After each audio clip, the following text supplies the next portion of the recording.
Makanya kalau kita mau lihat orang tinggi ilmunya sederhana. Nggak usah dites pakai itu ini. Lihat cara dia memperlakukan orang lain. Itu aja, sederhana.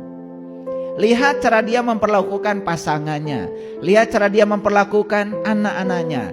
Lihat cara dia memperlakukan tamunya. Gitu.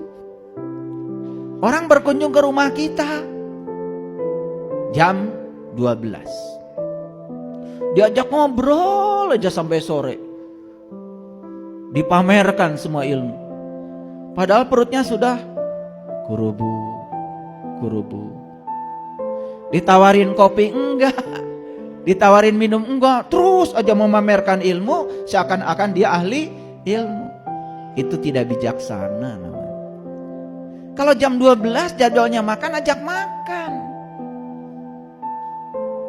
Kalau orang perlu beras, kasih beras. Orang perlu baju, kasih baju. Orang perlu duit, kasih duit. Orang perlu ilmu, kasih ilmu. Itu namanya keadilan. Makanya ada 5 dasar kebenaran. Yang pertama pengetahuan, yang kedua adalah cinta, yang ketiga keadilan, yang keempat adalah pengabdian, yang kelima adalah kesabaran. Kalau 5 dasar kebenaran itu sudah dikuasai dan itu diterapkan dalam kehidupan kita, saya pastikan hidup kita menakjubkan. Bukan kita yang mencari uang, uang mencari kita. Jangan mau dihinakan sama uang. Bukankah kita lebih mulia daripada uang? Kalau kita selalu mencari uang, itu salah kaprah. Harusnya uang nyari kita. Gimana caranya? Kalau ingin sukses harus malas. Ya? Jadi kalau ingin sukses harus malas. Semakin dekat kita dengan pekerjaan, semakin intim kita dengan pekerjaan, saya yakinkan duitnya semakin kecil. Gak percaya ya? Tukang tembok dekat gak dengan sendok tembok? Dekat dengan semen? Dekat dengan batu? Dekat dengan bata? Dekat dengan abu? Coba kerja jam 8 pagi, selesai jam 4 sore. Ceplok, ceplok, ceplok.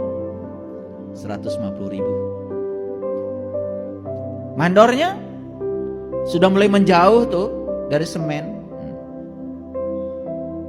Lebih besar lagi. Yang punya propertinya jauh banget. Gak kena kebul.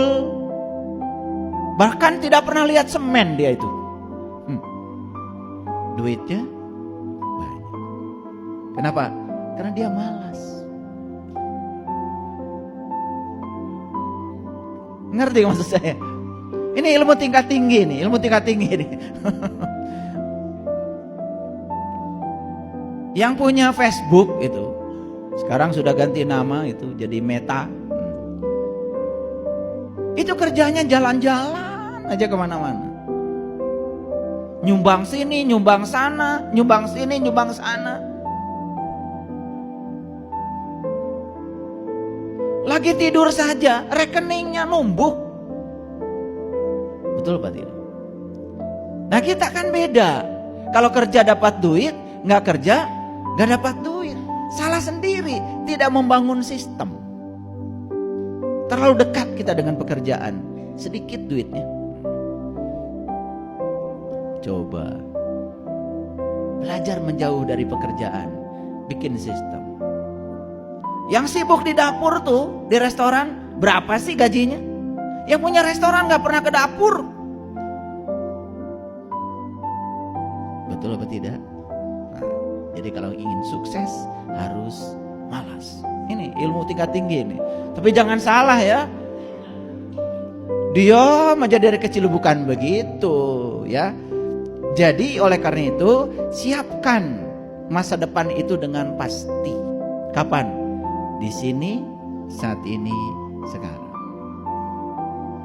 Jangan berjudi. Membiarkan masa depan kita dalam ketidakpastian itu namanya judi. Nah itu judi yang berbahaya itu sebetulnya. Membiarkan masa depan kita dalam ketidakpastian. Ya sabung ayam bahaya karena menyakiti ayam. Main kartu berbahaya, nyakitin kartu. Puk, puk, kan sakit kartu. Betul gak? Gitu. Tapi membiarkan masa depan kita dalam ketidakpastian itu jauh lebih berbahaya. Jadi jangan-jangan kita ini sangat benci kepada para penjudi. Jangan-jangan kita adalah para penjudi kelas kakap. Karena membiarkan masa depan kita dalam ketidakpastian. Kamu sholat?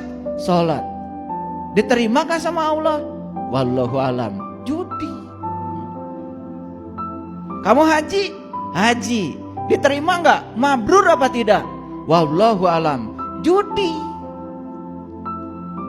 Harusnya kita bisa memastikan kalau sholat kita itu diterima Allah. Dalam kitab Al-Hikam Ibnu Atha mengatakan, untuk tahu sholatmu diterima oleh Allah, gak usah tanya Allah, gak usah tanya malaikat. Tanya saja diri kamu, habis sholat perubahan apa yang terjadi? Habis sholat marah-marah, habis sholat kesel, habis sholat bicarakan orang, wah mulutnya tidak terjaga.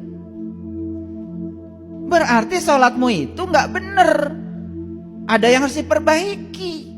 Sedangkan sholat itu bukan tujuan. Sholat itu adalah sarana mencapai tujuan. Kan tujuan sholat itu akhlak.